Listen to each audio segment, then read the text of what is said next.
Hey, how's it going my super friends? I am Emo Acebo, thanks for watching the vid. This is my Comiquickies segment where I go over the comic books of the week, I read a bunch of them and I give you my thoughts, my quick rapid reviews on them. Really quick, if you're new to the channel, you like Marvel, comics, DC and Star Wars, subscribe my man. I talk about comic books a lot, I make comic book reviews, I talk about the news, video games, TV shows, movies, everything fun out there regarding superheroes and Star Wars. Click on the little bell icon so you get notifications and never miss my videos. This video is going to be focused on Marvel comics. I read 4 comics: The Last Jedi, Storms of Crait, Phoenix Resurrection, Amazing Spiderman number 793, and Thanos number 14. So one of the coolest elements of Star Wars The Last Jedi was the planet Crait, the location of the big final battle with interesting creatures and the covering of salt. That salt got its own blip in the scene where the character licks the soil to confirm what it was. So Marvel just devotes an entire one-shot to the planet as we learn Luke, Leia, Han, and Chewie had an adventure there post A New Hope and pre-Empire Strikes Back. They are rendered with photorealistic art by Mike Mayhew, who has drawn a few fantastic one-shots for the Star Wars series so far. It's safe to say if you like Star Wars or loved The Last Jedi, then you won't need to read this issue. It reveals the man running the show, this purple guy, the purpose it previously had, and even a few of the creatures we didn't get to see in the film. The writing team has captured the voices of all the classic characters well: the cocky Luke who seeks adventure, the ornery Han who secretly has a hots for Leia, and the Princess Leia who has way too much swagger. There's a fire in these characters that will get you remembering the classic films,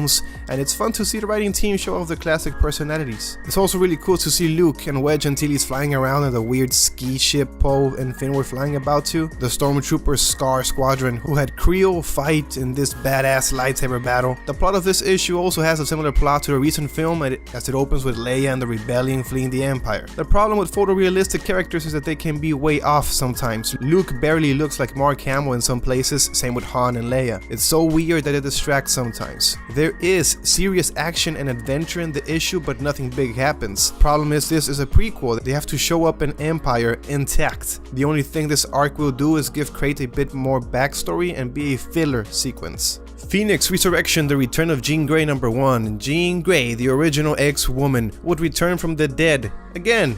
Shocking, maybe, to some readers, but die-hard X-fans have been anticipating this event since visionary writer Grant Morrison took her off the board at the conclusion of his new X-Men run in 2004. And Rosenberg, the writer for this one, successfully alleviated concerns fan had with her return in this debut issue. As like myself, the man is a true Jean Grey fan, and it shows. Right off the bat, we're dropped into the New York town of Annandale-on-Hudson. This setting may not be the Savage Land or Chandalar, which is the home of the alien Shi'ar, but this odd-sounding real-life place was burned into my brain. I'd see it in X-Men comic flashbacks, I'd see it in the official handbook of the Marvel Universe, and the backs of trading cards. It's a birthplace of Jean Grey. The creepy mystery and strange occurrences at the center of the story had me turning each page with increased anticipation. Setting up and resolving mysteries is no easy feat. Just ask those angry Star Wars fans currently setting fire to the Last Jedi merchandise.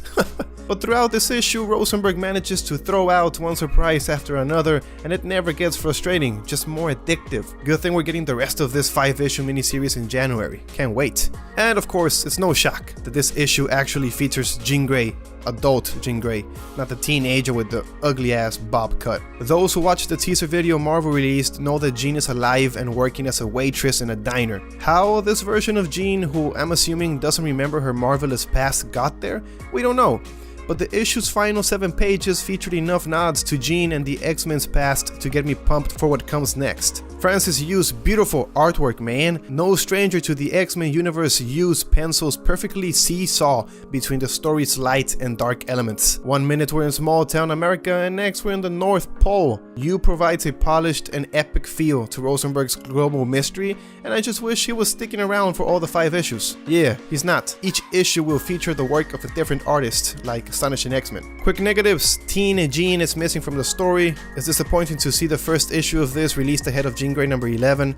Rachel has a new costume, which I believe Mark Guggenheim will introduce, and Kitty's team is currently off in the negative zone, so like minor nitpicks. Readers are no strangers to but it'd been nice if Marvel had gotten the scheduling right. Amazing Spider-Man number 793, The Venom Inc. It's been an interesting story arc because it's so fucking 90s and I love it. There's multiple symbiotes running around, Spider-Man quipping away, and a lot of action. This issue jumps ahead a bit, revealing that Spider-Man isn't doing so hot. This mask covers his face like Maniac's goons, and that's because he's now under his control. We cut to Flash bound and being prepared to be executed, and you can gather the heroes are not winning. This issue progresses the plot while developing Maniac's bigger goal and furthering the B-plot of Black Cat and Venom getting their ducks in a row. This crossover is doing well to juggle the multiple elements, closing out plots and starting new ones. The relationship between Flash and Peter continues to develop in this issue, though not as friends.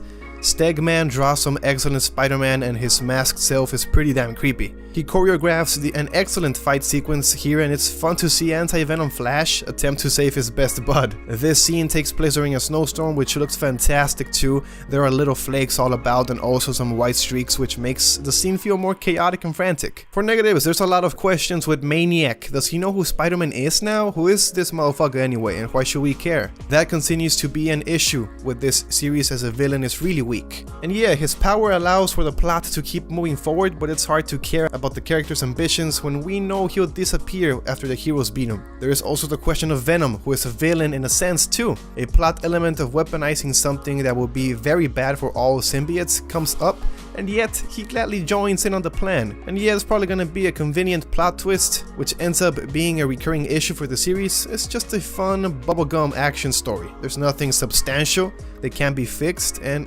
altered by convenient plot devices. Thanos number 14, this story opened in a badass way that was as metal as you could get, and this is not DC. Cosmic Ghost Rider riding a space motorcycle, dragging Thanos through the cosmos, Thanos making it rain blood as he crushes heads, what appears to be a future version of Thanos sitting on a throne made from Galactus' head.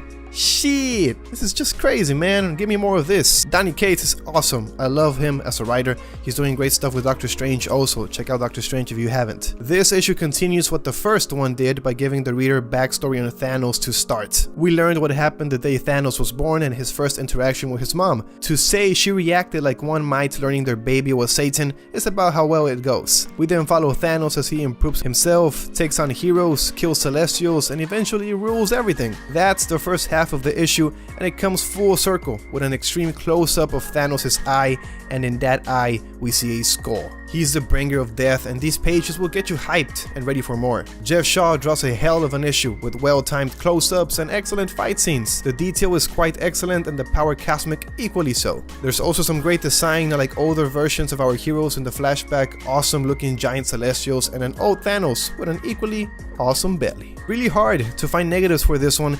Crait continues to draw me in with clever writing and character twists. The story is epic in scale and scope. The only thing that could bother me somehow is how half the book is flashbacks that don't progress the plot forward, but the backstory is so interesting that I just don't care. Awesome stuff from Cait. That's it. Those are my 4 Marvel comics that I'm going to be talking about. This is my Comiquickies segment, really rapid fire reviews. I am Memo Acebo. If you enjoyed, please click the like button. Tell me in the comments down below your review of these issues. Did you like them? Did you not? Check out my other comic book reviews up in the channel, making more videos, more Star Wars The Last Jedi videos also. Be sure to stay tuned for that.